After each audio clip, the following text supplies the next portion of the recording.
Hablaremos de piratas hoy, ¿eh?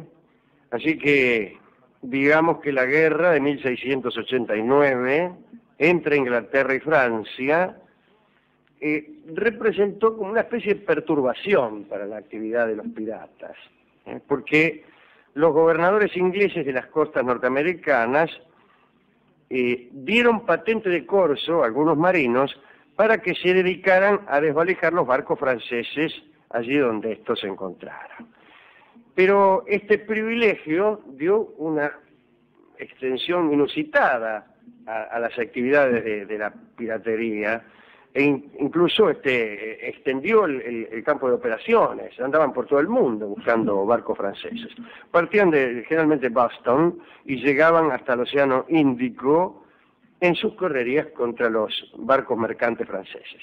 Salían de las costas norteamericanas, que eran de Inglaterra. Estaban en guerra Inglaterra y Francia. Así, piratas ingleses con credenciales en regla, piratas legales, digamos, como tantos, pusieron proa al oriente, o quizá al occidente. Este deslizamiento hacia los mares orientales dio lugar a la creación de un refugio pirático en la isla de Madagascar. Allí, en una ensenada, supongo yo, se abastecían de víveres frescos para desafiar al escorbuto, cuando uno morfaba mal en los barcos, no solo en los barcos piratas, ya que el escorbuto te agarraba en cualquier barco. No es que te enfermabas de escorbuto solo si tu barco era pirata, te enfermabas. Morfabas mal y te enfermabas de escorbuto. Pues y también pasaban unas semanas con las muchachas de la isla, que como se ha dicho en este programa varias veces, eran de costumbres livianas, por no decir otra cosa. Eran muchachas muy alegres, las de la isla de Madagascar, y cualquier colectivo las dejaba en la puerta. Pero en aquel tiempo la East India Company, que es una poderosa entidad creada por los ingleses para monopolizar el tráfico de mercaderías con la India, tenía sus buques navegando, por ahí van a Bombay, a Calcuta, a Madrás, boga, marinerito, hacia la isla Fernando Po, y si en tu ruta encuentras Calcuta, pregunta por la Dolores. Es una canción. Y entonces, acá producía el siguiente problema. Los piratas con patente, aunque ingleses, se tentaban al ver pasar las naves de la compañía, llenas de oro, llenas de marfil, de riqueza.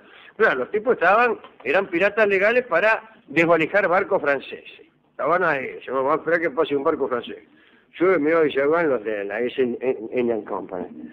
Y luego dice, eso no lo podemos desvalijar. Y pasó una, dos, cocorocó. Sí, tanto va para la pirata, el pirata se tienta, ya sabe cómo es el pirata. Y entonces algunos se olvidaban de las cuestiones nacionales directamente, nada, de dónde sos, pasaba un barco, chao, que venís, somos piratas, adiós. Fue entonces cuando el gobierno inglés libró todavía nuevas patentes de corso en las que exigía a los beneficiarios perseguir ya no solo a los franceses, sino también a los ingleses que saqueaban naves inglesas. Es decir, habían habilitado piratas para desvalijar a los franceses, pero estos piratas empezaron a desvalijarlos a ellos. Entonces, habilitaron otros nuevos piratas contra los piratas que ellos mismos habían habilitado. Usted me dirá, sí, podrían producirse generaciones de patentes de corso, una tras otra, cada una destinada a impedir la acción de los anteriores. Bueno, qué sé yo, ¿qué quiere que le diga? Nada. Uno de los nombrados en esta segunda generación de corsos fue el capitán Kidd, y de él vamos a hablar, el capitán William Kidd. Había nacido en Greenock, que queda en Escocia, en el año 1645. Tienen algunos datos, ¿no? Trabajaba de marinero, ¿de qué iba a trabajar? Capitanaba un barco que iba y venía desde Inglaterra a la Nueva York colonial. En el año 1695, William Kidd estaba en Inglaterra y allí el conde de Beaumont era el supervisor de las actividades de los gobernadores americanos, que muchas veces hacían algunos negocios turbios con los piratas. Este noble había puesto una condición antes de aceptar ese cargo de supervisor, ¿no? Pidió que le pagaran un sueldo tan alto como para que no fuera sensible al soborno. Es decir, pidió que lo sobornaran. Entonces se hizo honrado a fuerza de ser rico. Yo no me creo mucho eso. A mí me dijo un tipo, dice, bueno, algunos dudan, me dijo uno una vez, no voy a decir quién es, algunas dudas de mi honestidad. ¿A usted le parece? Me dice, con toda la plata que yo tengo, yo sé. ¿Cuál es el límite? Pregunto. Mi respuesta fue, no lo sé. Pero, ¿cuál es el límite más allá del cual uno deja de afanar? ¿A dónde le sobreviene la honradez a un chorro?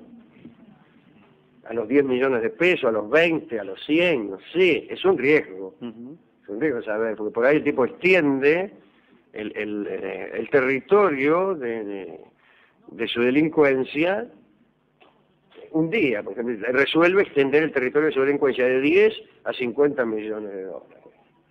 Bueno, no sé qué habrá pasado con Belamont.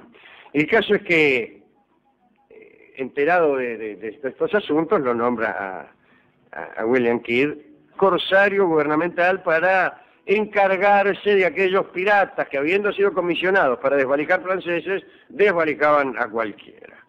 Muy bien, le dieron a Kidd un barco llamado La Aventura, que tenía 30 cañones y una tripulación de 150 ñatos. Y se hizo la mar el capitán Kidd en mayo de 1696. Parece que era un hombre muy elegante y muy refinado. Se vestía de gala para las maniobras y combates. Un momento, me dice, no, todavía no disparen, que me voy a cambiar los calzoncillos. Llevaba guantes de cabritilla con vueltas de encaje de Flandes. Bueno, y andaba por ahí, fue para el lado de Madagascar, ahí donde los piratas descansaban, porque sabía que muchos de los piratas que él buscaba estaban allí. Pero no encontró nada. Y siguieron 3 meses de navegación y no capturó a nadie. Y la expedición se prolongó, y se prolongó demasiado, y se prolongó con consecuencias terribles, porque empezaron a escasear los víveres, y el estado de la tripulación era espantoso, los hombres se morían de distintas enfermedades, desastres. A todo esto permanentemente se cruzaban las naves de la East Indian Company, y aunque la tentación era muy grande, William Kidd se abstuvo de perpetrar saqueo alguno. Bueno, pasaban los días y la situación se tornaba insostenible. Muchos de los tripulantes sufrían delirios, alucinaciones, y entonces un día William Kidd decidió pasar a la acción. Y se afanó 3 o 4 barcos armenios, árabes, holandeses y portugueses. No tenía permiso para atacar esos barcos, solo tenía permiso para atacar ingleses que hubieran atacado antes otros barcos ingleses. Pero bueno, incluso muchos tenían mercaderías que decían para su graciosa majestad Guillermo III, el rey de Inglaterra, se la afanó igual. Y finalmente se enteró de que ya se sabía en Inglaterra de sus andanzas y que su cabeza tenía precio, ya era un pirata. Y casi con resignación decidió comportarse de esa manera, como un pirata. Y bueno, ya somos piratas, ¿qué vamos a hacer? Entonces compró una bandera negra con las correspondientes tibias cruzadas bajo una calavera, etc. Empezaron a regir en el barco los usos comunes de la piratería, prohibidos los juegos de naipes y dados, las luces debían ser apagadas a las 8 de la noche, si un hombre quería beber más allá de esa hora tenía que hacerlo en la cubierta, al aire libre y en la oscuridad. Estaba prohibido llevar a bordo a las mujeres, el que lo hacía de contrabando era condenado a muerte, todas esas cosas. Estas noticias también llegaron a Inglaterra, es decir, que el capitán Kidd ya era un pirata hecho y derecho. Tiempo más tarde, Kidd dio caza a un barco holandés y ya como sabía que era pirata, resolvió incluso exagerar, sobreactuar esta condición de pirata, y se le ocurrió colgar al capitán del barco el palo mayor. Después ordenó a los tripulantes apresados que se presentaran frente a él uno por uno, los interrogó, y como no entendía el idioma, los condenó a muerte a todos. Como es clásico, se puso un tablón, como una especie de trampolín que daba al mar, y los hizo saltar a todos por la planchada. En ese momento, el cañonero mayor de Kidd, de nombre Moore, levantó la voz y se quejó por la muerte de esos hombres, y el capitán Kidd agarró un balde que tenía por ahí, se lo rompió en la cabeza, de modo tal que lo mató, le partió el cráneo a Moore. Desde aquel día, William Kidd se volvió loco completamente. Ya no la culpa por el capitán holandés y los tripulantes era lo que lo obsesionaba, sino aquel hombre que había matado de un baldazo. Disculpe, doctor, que yo le haga esta consulta.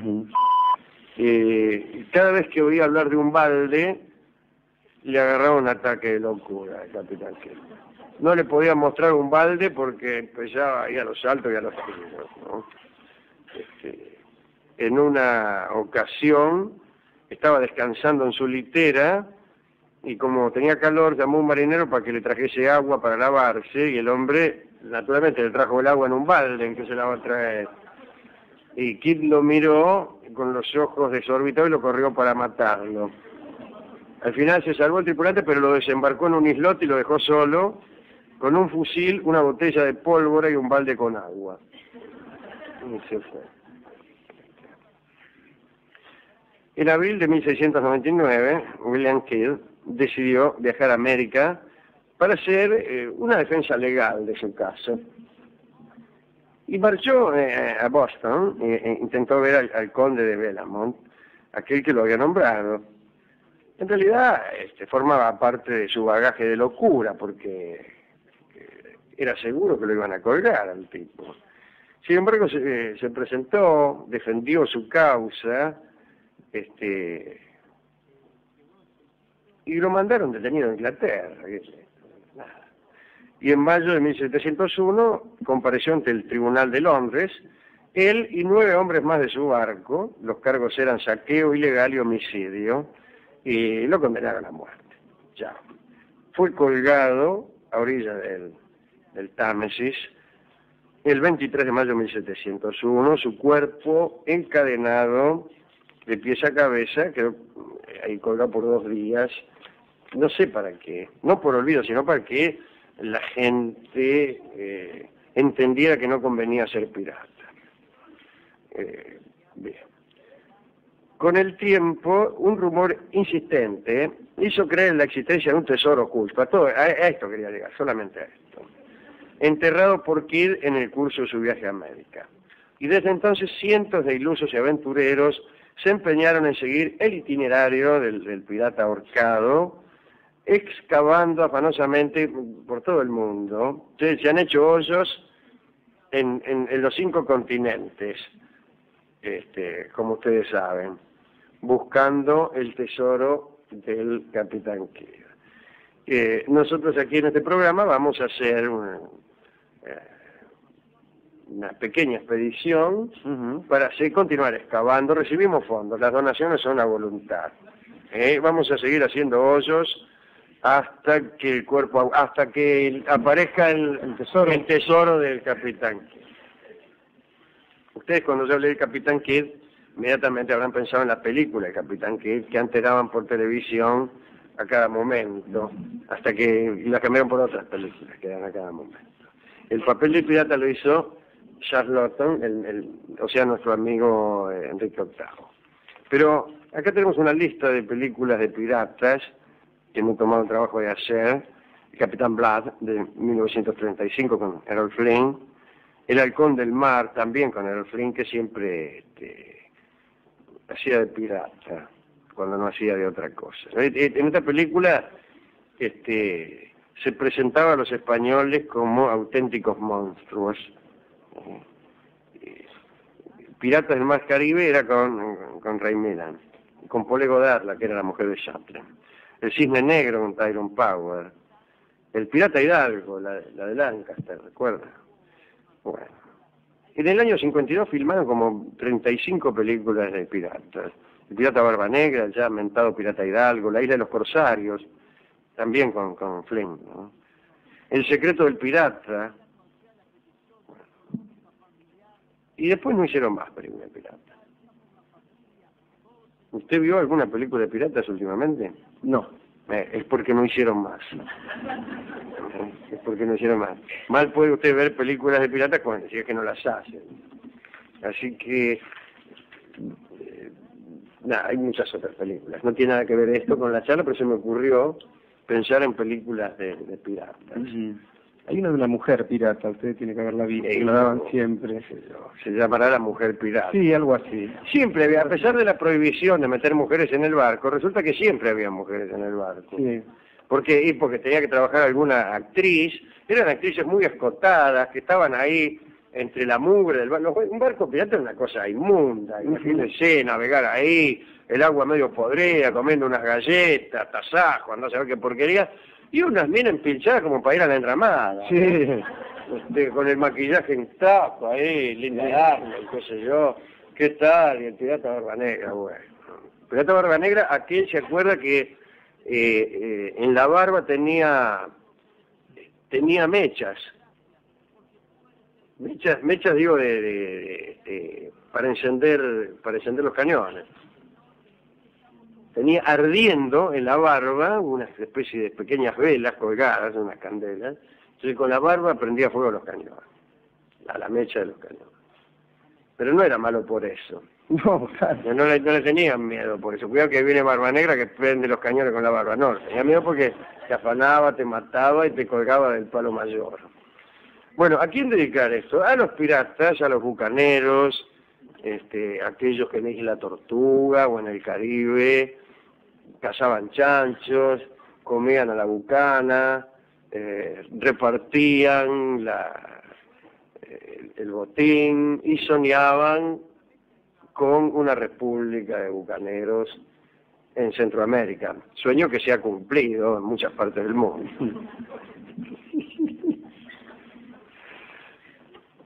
Hemos ido a la discoteca a buscar discos de piratas y no hay discos de piratas, o sí hay, si uno es amplio con las metáforas.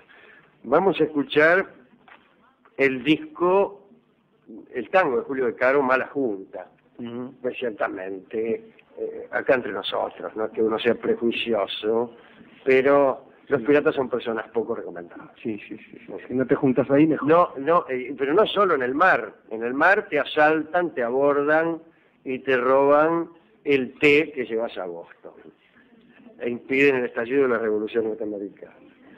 Pero en tierra vos estás divirtiéndote en uno de esos boliches, de esas tabernas, y vienen y se emborrachan y te provocan y también te matan. O sea que primero te matan en el mar y después te matan en la tierra. Continuamente te matan los piratas. Escuchamos entonces al sexteto de Julio De Caro en este tango Mala Junta, que tiene también no es de estilo piratesco. Los bandoneonistas ríen, hay un dúo de risas y un dúo de silbidos. Es todo, dirían ahora los muchachos, bastante transgresor. Yo diría que es bastante atorrante y bastante pirático, pero bastante musical. Adelante, don Julio De Caro.